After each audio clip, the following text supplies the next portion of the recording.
Okay. आज मैं आपको इनफाइनाइट सीरीज का लेक्चर 4 लेके आया हूँ और लेक्चर 4 आप यहाँ पे देख सकते हैं। और आपका इसमें अगर आपको लेक्चर 3, लेक्चर 2, लेक्चर 1 देखना है तो आप मेरे इस यूट्यूब चैनल पे आप प्ले लिस्ट में जाके देख सकते हैं। और फिर उसके बाद वहाँ पे आपको लेक्चर 1, लेक्चर 2, लेक्चर 3 मिल जाएगा। और इसके साथ साथ आप डिस्क्रिप्शन बॉक्स में भी लिंक है, वहाँ से भी देख सकते हैं। और आप मेरे टेलीग्राम चैनल से भी जुड़ सकते हैं। डिस्क्रिप्शन में हमारा टेलीग्राम ग्रुप का क्या है, लिंक दिया हुआ है, आप वहाँ से जाके देख सकते हैं। जैसा कि यहाँ पे आज लेक्चर 4 हो रहा है इनफाइनाइट सीरीज का, तो इनफाइनाइट सीरीज में हम आपको पिछले कुछ टर्म को थोड़ा सा रिवीजन कर लेते हैं। जैसा कि यहाँ पे लिखा हुआ है, अगर किसी भी सीरीज में अगर कोई भी टर्म जोड़ा जाता है या ओमिट किया जाता है, यानी कि सब्ट्रैक्ट किया जाता है, यानी कि हटाया जाता है, तो उस सीरीज के नेचर में कोई फ़र्क नहीं पड़ता है। अगर सीरीज कन्वर्जेंट है तो वो कन्वर्जेंट रहेगा, अगर सीरीज डाइवर्जेंट है तो डाइवर्जेंट रहेगा, अगर सीरीज ऑसिलेटरी करता है तो वो ऑसिलरेट करेगा। तो जैसा कि हम यहाँ पे देखे हैं एग्जाम्पल को। ओके।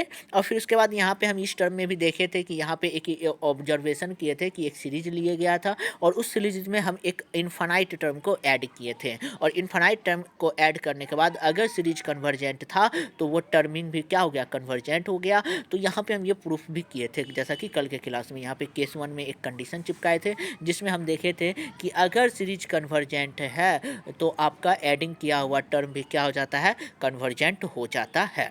अब हम यहाँ पे एक एग्जांपल ले लेते हैं। मेरे पास एक एग्जांपल है और हम ये सीरीज दिया हुआ है 1 - 2 + 3 - 4 + 5 - 6 + 7 - 8 डॉट डॉट डॉट।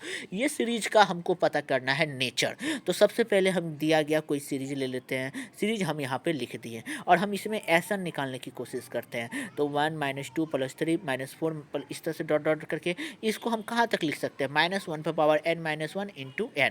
क्यों ये ऐसा लिखा गया, क्योंकि इसी से हमको पता चलेगा कि ये निगेटिव है या पॉजिटिव। अगर n आपका पॉजिटिव रहा तो यहाँ पे पॉजिटिव के हिसाब से लगाएंगे, अगर निगेटिव रहा तो निगेटिव के हिसाब से, इवन ऑड के हिसाब से ये टर्म लिखा गया है। इसका एसन टर्म ये होता है। अब S1 लिखने का मतलब फर्स्ट टर्म का ऐड 1 लिख दिए, S2 लिखने का मतलब सेकेंड दो टर्म का ये ऐड -2, थर्ड टर्म का टर्म तो 1 - 2 + 3 सॉल्व करने पर 2 आ जाएगा। S4 1 - 2 + 3 - 4 सॉल्व करने पर -2, फिर उसका 3 यहाँ पे -3। तो इससे हमको एक ये पता चला, पहले 1 है, फिर 2 है, फिर 3 है, फिर उसके बाद -1 है, फिर -2 है, -3 है, इस तरह का टर्म ये ऐड हो रहा है। तो हम एसन को क्या लिख सकते हैं, जब n इज ऑड है तो n + 1/2। और S2 को क्या लिख सकते हैं, n इज इवन तब -n/2। यहाँ पे हम देख लेते हैं कि ये टर्म है S2 जो कि आपका इवन है, तो आपको यहाँ पे -n/2 रखेंगे तो n के जगह पे 2 रखेंगे तो 2/2 करेंगे तो -1 आ जाएगा। ये कंडीशन बिल्कुल सेटिस्फाइड है।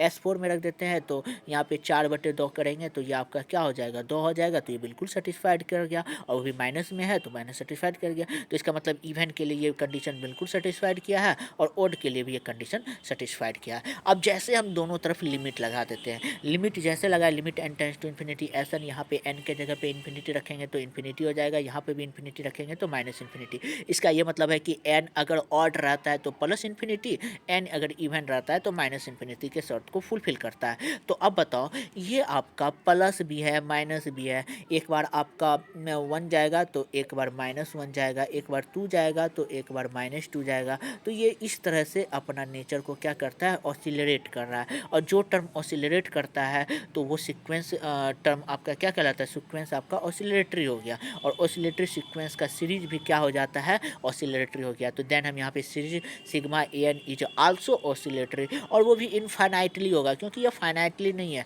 क्योंकि ये -इन्फिनिटी है और ये +इन्फिनिटी है। और ये कहाँ तक जाएगा किसी को पता नहीं है, इसलिए इसको हम क्या कह सकते हैं, इनफाइनाइटली कह सकते हैं। ओके। अब हम एक और नोट यहाँ पे देखते हैं कि लेट मान लेते हैं कि मेरे पास सिग्मा an कोई सीरीज है एंड एसन कोई sequence of the partial sum of the series है। मेरे पास an कोई सीरीज है और एसन इसका पार्शियल सम है।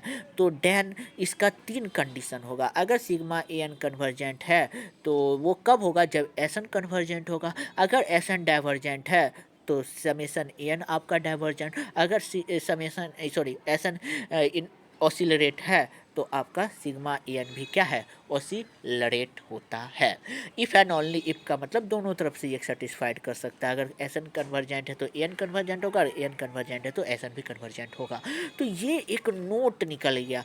जितना अभी तक में हम पढ़े सारे टर्म को हम इस तरह से लिख सकते हैं कि अगर मेरे पास कोई ए एन सीरीज है और एस एन कोई पार्शियल सम है, तो अगर ए एन कन्वर्जेंट है तो एस एन भी कन्वर्जेंट होगा, अगर एस एन कन्वर्जेंट है तो ए एन भी कन्वर्जेंट होगा, अगर एस एन डाइवर्जेंट है तो ए एन भी डाइवर्जेंट, अगर ए एन डाइवर्जेंट है तो एस एन भी डाइवर्जेंट होगा, अगर एस एन आपका ऑसिलरेट है तो ए एन भी ऑसिलरेट, अगर ए एन ऑसिलरेट है तो एस एन भी क्या हो जाएगा, ऑसिलरेट होगा। ये कंडीशन बहुत फ़ायदा करेगा आपको आगे एग्जाम के लिए।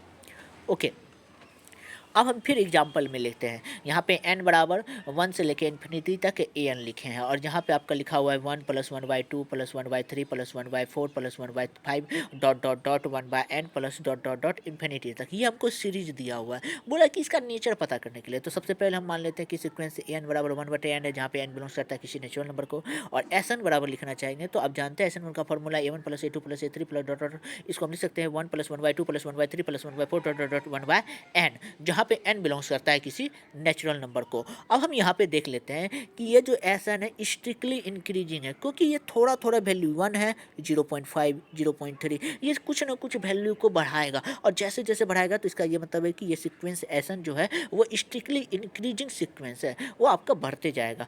And sequence S N is not bounded. अब बताओ, जो इंक्रीज करते रहता है तो वो बाउंडेड नहीं होता है, क्योंकि इसका कोई फिक्स्ड पॉइंट नहीं होगा, ये बढ़ते चल जाएगा, थोड़ा थोड़ा थोड़ा थोड़ा बढ़ते चल जाएगा। तो इसका ये मतलब है कि हम यहाँ पे इसके बारे में लिख सकते हैं कि तुम बाउंडेड एबव नहीं है।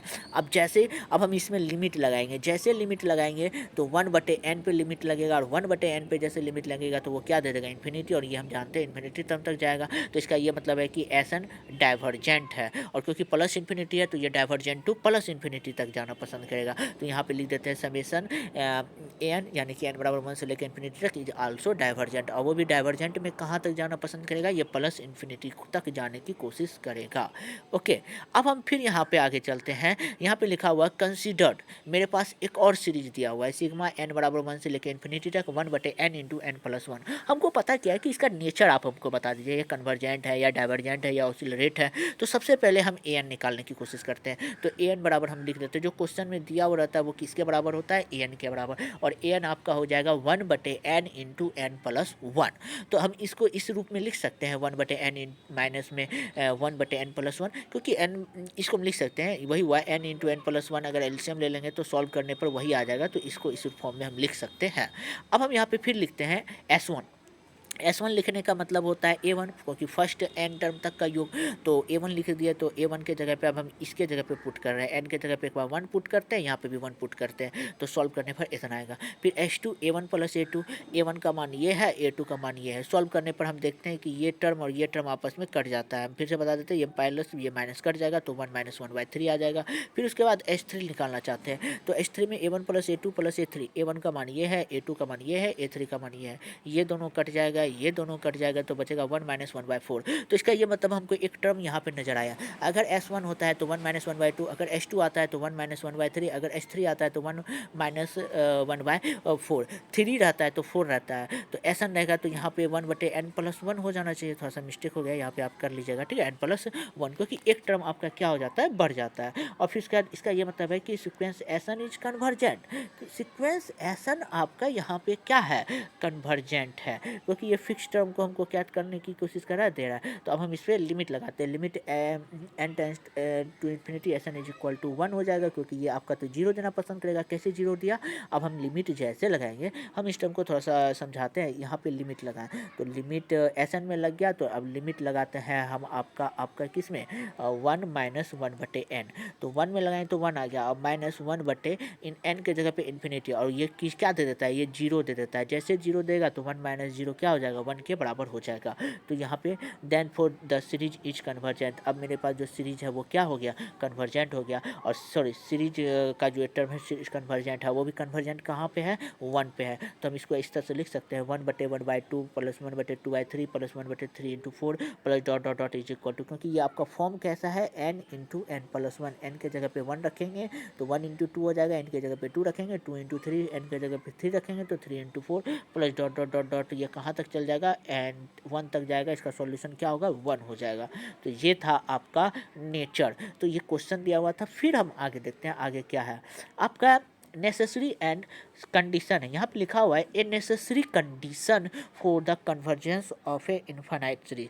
मतलब हमको कन्वर्जेंस को पता करना होगा ना, तो एक नेसेसरी कंडीशन पता करना है। वो नेसेसरी कंडीशन ये थ्योरम है, आपका एग्जाम में बहुत बार पूछा गया है, इसको ध्यान में रखिएगा। यहाँ पे टिक लगा दिया गया, बहुत ज़्यादा इंपॉर्टेंट है। तो आपका थ्योरम क्या बोलता है नेसेसरी कंडीशन का, यदि इफ़ द सीरीज, आप मेरे पास कोई सीरीज है सिग्मा n बराबर 1 से लेके इन्फिनिटी तक n कन्वर्जेंस है, अगर ये कन्वर्जेंस है तो then limit n tends to infinity n आपका किसके बराबर होगा, 0 के बराबर होगा। अगर कन्वर्जेंस करना है तो उसको 0 के बराबर होना पड़ेगा। तो चलिए इसको कन्वर्जेंस करते हैं। हमको यहाँ पे शर्त दे दिया गया है कि ये कन्वर्जेंस है। तो यहाँ पे एक मेरे पास सीरीज है जो कि आपका क्या है, कन्वर्जेंस है। तो कन्वर्जेंस होने पर उसका लिमिट किसके बराबर होगा, 0 के बराबर। ये हमको प्रूफ करना है। तो चलिए हम यहाँ पे सॉल्यूशन करते हैं प्रूफ। मान लेते हैं सिग्मा n कोई कन्वर्जेंट सीरीज है और इसका एसन कोई क्या है, partial sum, then the sequence of partial sum of the series जो कि कन्वर्जेंट है। क्योंकि एन अगर कन्वर्जेंट होता है तो एसन भी आपका क्या होता है, कन्वर्जेंट होता है। अब एसन कन्वर्जेंट है तो इसको हम कन्वर्जेंट के रूप में लिख सकते हैं, limit n tends to infinity S N is equal to L, बिल्कुल लिख सकते हैं। और हम जानते हैं एसन बराबर क्या फॉर्मूला आता है, a1 + a2 + a3 dot dot an। अब हम यहाँ पे हमको प्रूव क्या करना है, प्रूव देख लेते हैं। प्रूव हमको करना है limit n tends to infinity an is equal to 0। मेरा मेन टारगेट ये है। तो चलिए अब हम यहाँ पे इसको, जैसे कि 1 मिनट थोड़ा सा, हाँ, अब हम यहाँ पे जैसा कि देख रहे थे कि ये हमको प्रूफ करना था। तो प्रूफ करने में हम क्या देख रहे थे कि एसन इज इक्वल टू आपका हो गया a1 + a2 + a3 + dot dot dot an किया हुआ है। और यहाँ पे हमको प्रूफ करना है limit n tends to infinity n is equal to 0।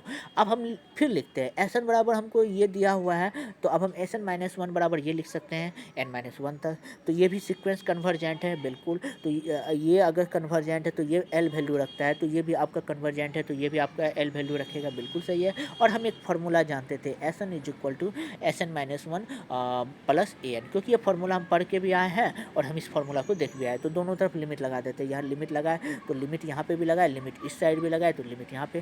तो इसका वैल्यू अभी हम जस्ट पढ़ के आए, ऊपर में क्या होता है, L होता है, और यहाँ पे भी वैल्यू क्या में है, L है। तो L बराबर L, और ये प्लस में इधर जाएगा तो माइनस में। तो इसका मतलब है limit n tends to infinity n is equal to क्या हो गया, 0 हो गया। तो जैसे 0 हो गया तो इसका ये मतलब है कि हम यहाँ पे समझ सकते हैं कि अगर मेरे पास कोई कन्वर्जेंस सीरीज है तो उसका लिमिट क्या होता है, 0 के बराबर होता है। अगर मेरे पास कोई कन्वर्जेंस सीरीज है तो उसका लिमिट किसके बराबर होता है, 0 के बराबर। But converse need not be true, यहीं पे लिखा हुआ है the converse of the above equation का ट्रू नहीं हो सकता है। कन्वर्स का मतलब कि अगर कोई मेरे पास लिमिट है और limit n tends to infinity करने पर वो अगर 0 के बराबर हो जाता है तो वो कन्वर्स हो, ऐसा सत्य नहीं है। तो चलिए हम एक एग्जांपल को यहाँ पे देखने की कोशिश करते हैं। तो वही लिखा हुआ है, डेट इज, इसी को लिखा हुआ है if limit n tends to infinity n is equal to 0 दिया हुआ है तो then sigma an need not be convergent. मतलब अगर limit n tends to infinity n is equal to 0 दिया हुआ है तो वह आपका कन्वर्जेंस होगा। ये ट्रू नहीं है, ये हो भी सकता है और नहीं भी, नीड नॉट भी लगा हुआ है। चलिए एग्जाम्पल के माध्यम से समझते हैं। मेरे पास एक सीरीज है और ये सीरीज एसन है, तो sequence of the partial term है, तो एसन बराबर हम ये लिख सकते हैं। और जहाँ पे i बराबर 1 से लेके n तक लिख दिए। वी ऑलरेडी सीन डैट, हम इसके बारे में पढ़ चुके हैं कि limit essence is equal to plus infinity तक जाता है और प्लस इन्फिनिटी है तो इसका ये मतलब है ये डाइवर्जेंट है। और जो डाइवर्जेंट होता है वो कन्वर्जेंट नहीं होता है, क्योंकि हम ये टर्म जानते थे, हम पहले से देख के आए थे, सीरीज सीक्वेंस में ही पढ़ के आए थे। 1/√n आपका क्या होता है, प्लस इन्फिनिटी तक जाना पसंद करता है। तो इसका ये मतलब है कि यह आपका कहाँ पे चल जाएगा, डाइवर्जेंस। और जो डाइवर्जेंस होता है वो कन्वर्जेंस नहीं होता है। तो इसका ये मतलब है कि अब हम इसका लिमिट निकालते हैं। जैसे लिमिट निकालेंगे तो ये आपका 0 के बराबर हो जाएगा, क्योंकि n का मान इन्फिनिटी रखेंगे और 1/∞ 0 के बराबर। तो इसका ये मतलब है कि जिसका लिमिट निकालने पर वो 0 के बराबर हो गया वो कन्वर्स नहीं हुआ। यही चीज़ है कि but converse need not be true. तो हम इस तरह से यहाँ पे इस कंडीशन को क्या करते हैं, फुलफिल करते हैं। अब बाकी जो बचा है नोट को थोड़ा सा भी पढ़ लेते हैं। If limit n tends to infinity an जो है आपका 0 के बराबर नहीं है, जब 0 के बराबर नहीं है तो then series is not convergent. ये कन्फर्म है कि अगर कोई लिमिट 0 के बराबर नहीं है तो वह कन्वर्जेंट नहीं होगा। अगर कोई लिमिट 0 के बराबर है तो वह कन्वर्जेंट के लिए योग्य हो गया वो कन्वर्जेंट हो भी सकता है और नहीं भी। आगे हम इसके टर्म को भी पढ़ेंगे।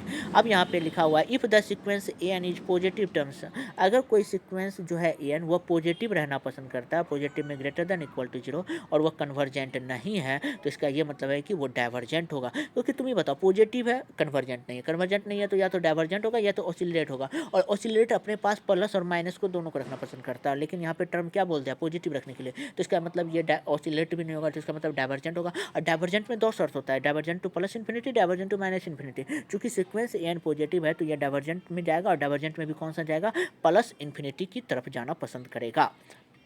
अब यहाँ पे एक और टर्म ले लेते हैं, सीरीज मतलब नोट नंबर 4। नोट नंबर 4 में अगर sequence A N less than equal to 0 है, जैसे लेस देन इक्वल टू 0 है तो इसका ये मतलब, और वो कन्वर्जेंट नहीं है, ये भी शर्त दे दिया है कि वो कन्वर्जेंट नहीं है। कन्वर्जेंट नहीं है तो या तो ऑसिलेट होगा, ऑसिलेट होने के लिए निगेटिव पॉजिटिव होना जरूरी है, तो यहाँ पे पॉजिटिव तो है नहीं, लेस देन है, इसका मतलब निगेटिव है, और इसका ये मतलब ये डाइवर्जेंट होगा। डाइवर्जेंट में भी ये कौन से कंडीशन को फुलफिल करेगा, डाइवर्जेंट टू माइनस इन्फिनिटी को।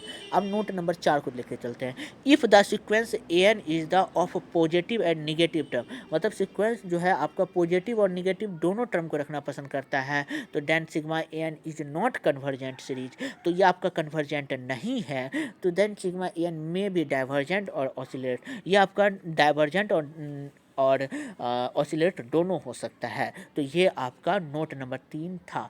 तो नोट आपका 1 2 3 4 देखें तो ये था आपका आज का टर्म, जैसा कि आप यहाँ पे देखें। अगर आपको किसी भी तरह का कोई भी दिक्कत होता है तो आप मुझे कमेंट बॉक्स में कमेंट कर सकते हैं। अगर वीडियो पसंद आए तो प्लीज़ लाइक कीजिए, और हाँ, ज़्यादा से ज़्यादा लोगों तक शेयर कीजिए। Thank you.